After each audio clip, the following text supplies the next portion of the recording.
Bonjour à tous, ici Plax pour Touchdown Actu, bienvenue dans ce quatrième tableau noir de la saison. Au programme, cette fois-ci, les Packers contre les Broncos. Les Packers vont s'imposer et on est dans ce match au troisième quart-temps. Les Broncos sont en 3e et 2, ils sont dans leur moitié de terrain et ils vont faire une tactique assez classique, une tactique de passe pour gagner ces 2 yards manquants. Alors, on va s'intéresser surtout, nous, entre un duel entre Jair Alexander et le tight end Noah Fant, mais on va rapidement voir quand même ce que font les Broncos en attaque. Une tactique classique, ils vont envoyer leurs 2 receveurs ici écartés profonds pour libérer la zone courte et le tight end qui est ici, Noah Fant, va prendre une demi-seconde de delay pour laisser passer les receveurs extérieurs, puis il va venir un tracé court, juste dépasser la ligne de première tentative, venir faire une réception. Et on va s'intéresser juste derrière à ce qui se passe, ce duel avec le cornerback Alexander. Alors, en défense, rapidement également, ils ont une tactique de zone. Alors on voit pas parce qu'il y a un zoom sur l'action, donc on va pas voir exactement ce que font tous les joueurs.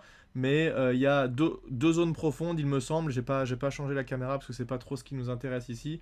Mais 2 zones profondes sur les 2 safety qui sont ici et là. Et ce qui est intéressant, c'est qu'ils ont 4 joueurs de ligne ici pour démarrer le jeu, mais il y en a un des 4 qui, je crois que c'est le nose qui est ici, qui va finalement se reculer et venir prendre une zone courte là. Donc il n'y a plus que 3 joueurs pour blitzer, et on a 2 joueurs profonds ici et 6 zones courtes juste derrière la ligne de first down. Alors on va avancer un tout petit peu le jeu, vous allez voir, il y a 2 événements qui sont intéressants. Donc du coup, avançons un tout petit peu l'action. Regardez le safety qui est tout en haut, là il montre du doigt le receveur extérieur, et le receveur extérieur, ce qui est marrant, c'est qu'il a l'impression qu'il est isolé. Donc on a Jair Alexander qui est là et qui finalement fait, je pense, hein, c'est ce que j'en conclus de ce que je vois, il fait exprès de le laisser tout seul pour tenter une interception, pour faire croire au quarterback: regarde, je le laisse tout seul, il n'y a personne, vite, lance un jeu rapide pour que moi je vienne intercepter. En gros, ce qui peut se passer dans ces cas-là, c'est qu'un quarterback qui a vu ça, il lance le jeu très vite et fait une passe tout de suite très courte sur le receveur qui va gagner du terrain derrière. Donc je pense que Jair Alexander ici, il fait exprès de le laisser faire ça pour tenter l'interception. Et le safety, là, vous le voyez au fond du terrain, il lui montre, il fait attention, là, t'as un mec qui est tout seul sur l'extérieur, et il va le voir en courant, il dit: mec, fais gaffe, il y en a un qui est tout seul. Et regardez le receveur, et avec la main, il fait une petite moulinette comme ça au quarterback: dépêche-toi, lance le jeu, je suis tout seul, dépêche-toi. Et ce qui est marrant, c'est que Jair Alexander, qui est juste qui ici, lui fait un signe de la main: non mais attends, c'est sous contrôle, t'inquiète pas, je sais ce que je fais. Voilà, donc c'est un petit fait de jeu comme ça avant le début de l'action qui est assez drôle de voir. C'est le fait qu'en fait Alexander lui dise: non mais t'inquiète, je sais ce que je fais, qui me fait penser qu'il est là pour tenter l'interception, il veut provoquer la passe courte et jouer l'interception. Bon, en tout cas, c'est pas ce qui va se passer, puisque il va se décaler un tout petit peu. Là, il lui dit: voilà, toujours calme-toi, t'inquiète, y a pas de souci, c'est maîtrisé. Et Joe Flacco, le quarterback des Broncos, va dans tous les cas prendre un peu le temps et va pas tenter la passe rapide sur le receveur. Donc, regardez les 2 receveurs extérieurs en haut de l'écran, ils partent très vite. Je vous ai dit, le tight end, il prend une petite demi-seconde d'attente. C'est même pas une fin de bloc vraiment, mais il laisse juste le temps de passer aux 2 receveurs qui vont aller occuper et attirer. En fait, leur but ici, c'est vraiment d'attirer, surtout Alexander, ce défenseur-là, à le suivre un peu, parce que vous savez, quand on est en défense de zone, il y a quand même un moment où quand le joueur est dans notre zone, on essaye de le suivre un minimum. Ensuite, on lâche. Une fois que le receveur extérieur va passer trop loin, Alexander, il n'a plus à s'en occuper, c'est le safety qui le récupère. Mais il peut toujours l'attirer un peu pour l'emmener un peu au loin et faire gagner du temps au tight end qui va récupérer cette passe sur l'extérieur. Donc les 2 tracés profonds.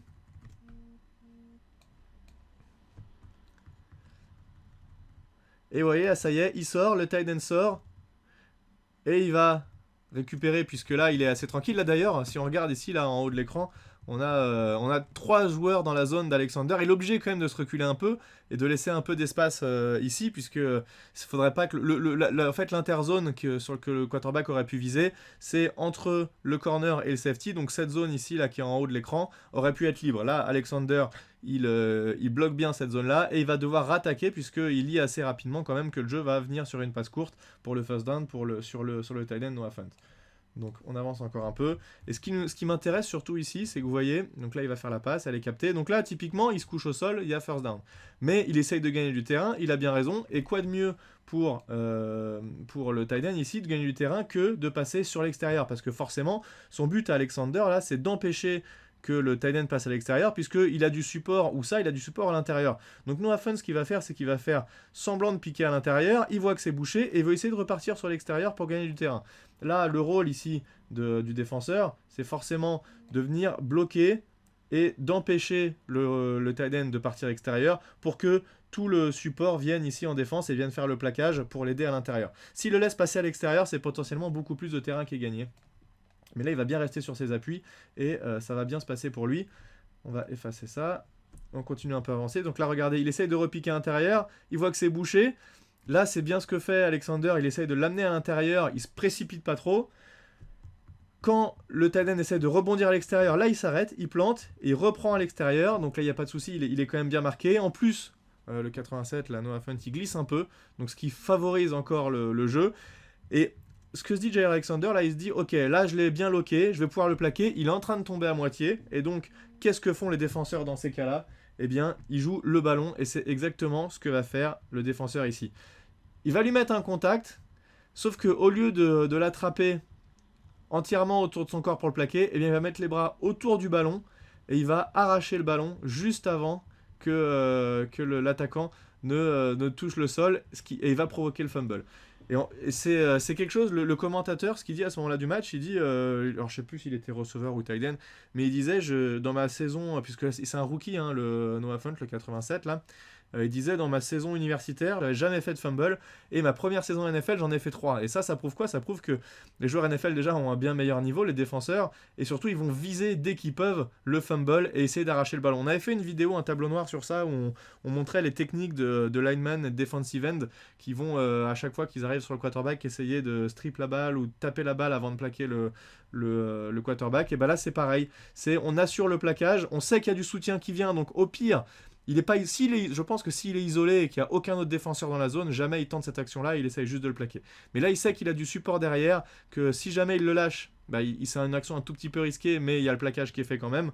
Le tight end est sur le point de tomber, et donc il tente de récupérer la balle, et ça marche parfaitement. C'est même pas il fait tomber la balle, c'est en fait il lui arrache des mains, et il la prend, et donc il peut repartir. Le tight end d'ailleurs est complètement surpris, il reste au sol. Normalement, quelqu'un d'un tout petit peu plus expérimenté, il se lève tout de suite et va au plaquage, mais là il reste un peu au sol à se dire mais qu'est-ce qui se passe ? Et donc là il prend la balle et il peut remonter, et il va remonter les quelques yards en plus qui lui permettent de mettre Aaron Rodgers en bonne position pour le drive suivant.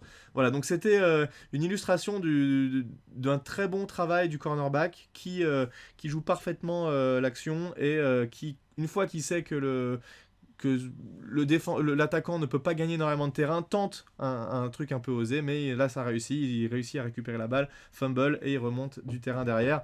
Et puisque parfois, on lit les commentaires, hein, vous nous dites on voit pas l'action jusqu'au bout, pourquoi vous la passez pas en action totale, en vitesse réelle? On peut pas, puisque on sait pas, on n'a pas envie d'être bloqué par des histoires avec la NFL ou quoi que ce soit, donc c'est pour ça qu'on vous montre pas le jeu en entier en vitesse réelle.